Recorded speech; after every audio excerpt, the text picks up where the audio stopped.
كاوار تيفي ود هيدن كورنع كاب صحفات اوي فقريكو ما تسللي كاو تفلي زي ما تصاني انت زاناتي قال اللوا معبد كويا فقرا خمكر زتفتخم زتنافقكم دك عبيتي سمعتين نايزا channel سعبتين بمورالكم سنيقه مسغانا نابصحكو يغعز اللهو امنا يلوم تحستي دليتا تافقرتكم بلكع تفلطوم دو زبل صحف يحزلكم مصي زلهو نخلتي صوتا دما يملكت دليتات افقرتكم بلكع تفلطو دو ناي بعل اجله فقرسي دسك بلكا بقوم زي كان سب يلن فقرس كم كون الله ناي بحكي مزفاقرو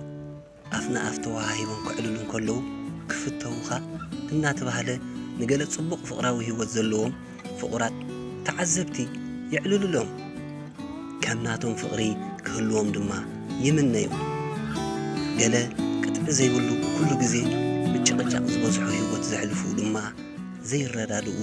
ፍቁራት ክርኢ ከለውኻ አምላኽ መሐረና ካብ ከምዚ ዓይነት ፍቅሪ ዘለዎ ህይወት ሰውረና እናበሉ ሰላም ዘለዎ ህይወት ፍቅሪ ክህልዎም ይጽልዩ ወላኳ አፍቅራው ጉዕዞ ማእለያ ዘይብሉ ፍልልያትን ጸገማትን ዝረአ እንተኾነ ንስለቲ ዝፈለምካዮ ፍቅሪ ክሳብ መወዳእታ ምቁር ምእንቲ ክኾነልካ ተላዚብካ ይህን ምሂን ኢልካን ብፍቅርን ምርድዳእን ፍልልያትካ ተጽብቅ ብውጽኢቱ ድማ ሕጉስ ህይወት ፍቅሪ ይህልወካ ኣብ ሓዳር ን51 ዓመት ዝጸንሑን ዘለውን እንግሊዛውያን ኣብ ሓዳርኩም ፍቅርኹምን ንዝረአይ ጸገማት ብኸመይ ትፈትሕዎም ነርኩም ተባሂሎም ምስተሓተቱ ከም ሰብ መጠን ፍጹማት ስለ ዘይኮንና ሓሓሊፍና ንገራጮ ግና ቀልጢፍና ንዘራረብ እሞ ንረዳዳ ድሕሪኡ ኣይንዝክሮን ኢና ፍቅርና ዱልዱል እዩ ንፋስ ከኣትወና ኩሉ ግዜ ማዕጾና ምስ ረገጥና ኢና ልብና ቁንዓት እየን እቲ ሓደ ነቲ ሓደ ኣዝዩ ስለ ዝሓልየሉ ከጉዮ ኣይደልን እዩ ሓንቲ መዓልቲ እውን ትኹን ሕማቕ ውዒልና ኣይንፈልጥን ክሳብ ሕጂ ኸኣ ጽቡቕ ፍቕራዊ ህይወት ኣለና ክብሉ ጽንዓቶምን ልዝባፍ ፍቕሪ ዘለዎም ተራን ገሊጾም ብዓቢኡ እውን ርሑቕ ከይከድና ኣብ ነፍሲ ወከፍና ናይቶም ዝበዝሑ ቀረባ ኣብነት ወለድና ኣለዉ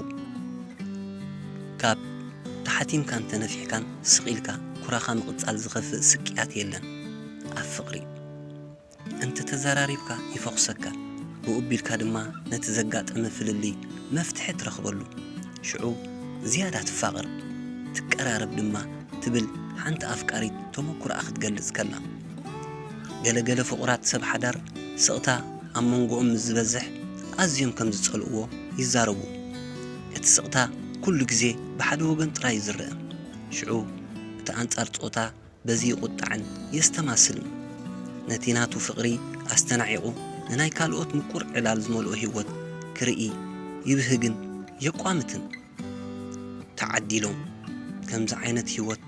ኣበይ ኮነ ዝረኽቦ ዘስተማቑሮን እብል ነይረ ትብል ሓንቲ ጓል 20 ዓመት ኣፍቃሪ ኣብ ህይወት ዝገጠማ ክትገልጽ ከላ ሓደ መዓልቲ ኣብ ሓደ ኣጋጣሚ ጽቡቕ ዕላል ፍቅሪ ዝዕልል ወዲ ምስ ረኸበት ኩሉ ግዜ ምስኡ ከተዕልል ከም እትደሊ ገለጸትሉ ብኡቢላ ነቲ ዝነበረ ፍቃሪኣ ገዲፋ ምስቲ መሳጢ ዕላል ዝዕልላ ወዲ ተቆሪና ትርከብ ኣፍቀርቲ ብሰንኪ ዘይምዝርራብ ዘፍቀረት ልቢ ምቁር ዕላል ዝምግብ ቃላት ብሰንኪ ምስኣኖም ልቦም ናብ ካልእ ከም ዝስደድ በዚ ኣብ ላዕሊ እተገልጸ ኣብነት ክንዕዘብ ንኽእል ኢና ምክንያቱ ብዙሕ እዋናት ኣብ ከባቢ ዝነብረሉን ህይወትናን ዘጋጥም ተሪኦ ስለ ዝኾነ ምናልባት ብኣጋጣሚ ሓደ ወገን እንተበደለ እቲ ሓደ ከይተቆጥዐ ይቕረ ክብል ይግባእ ንተጻባእ ፍቕሪ ነቓዕ ክፍጠር የብሉን ብመደብ ሓደ እዋን ምዕባለታት ጉድለታትን ፍቕርኹም ገምግሙ ዝጎለኒ ነገር እንተሎ ንዓኻ ወይ ንዓኽ ንምሕጓስ ከማልኦ ዘለኒ እንታይ እናበልኩም ፍቕርኹም ህነጹን ኣበርትዕዎን ወትሩ ተመሳገኑ ምስጋና መፍትሕ ኩሉ እዩ ኣብ ምስጋና ብዙሕ ነገራት ኣሎ ዕላልኩም ወትሩ መሳጥን ሰሓብን ክትገብርዎ ፈትኑ ድሌታት ኣፍቀርትኩም ብልክዕ ፍለጡ ኣፍቃሪኹም ዝጸልኦ ነገር ፈሊጥኩም ካብኡ ክትርሕቁ ፈትኑ ወትሩ ከመይ ገይረን ኣፍቃሪየ ዝሕጉስ እናበልኩም ሓድሽ ነገር መሃዙ በዚ እተጠቕሰ ኣገባባት ኣብ መንጎኹም ዝኽሰት ፍልልያት ከተጽብዎ ትኽእሉ ኩሉ ግዜ ጽቡቕ ምሕሳብ ጽቡቕ ይውጽኢቱ ምክንያቱ ጽቡቕ እንተሓሰብካ ዘምጽኦ ሃስያ የብሉን ዕውት ፍቕሪ እምነየልኩም ፍቕርኹም ይዓንብብ ፍቕሪ ነባሪት ትኹን እናበልኩ ስምዖን ነጋሽ ዘዳለዎ ጽሑፍ እዩ ክቡራት ሰማዕቲ ንዘለኩም ርእይቶ ኣብ ቦታ ኮመንት ኣቐምጡለይ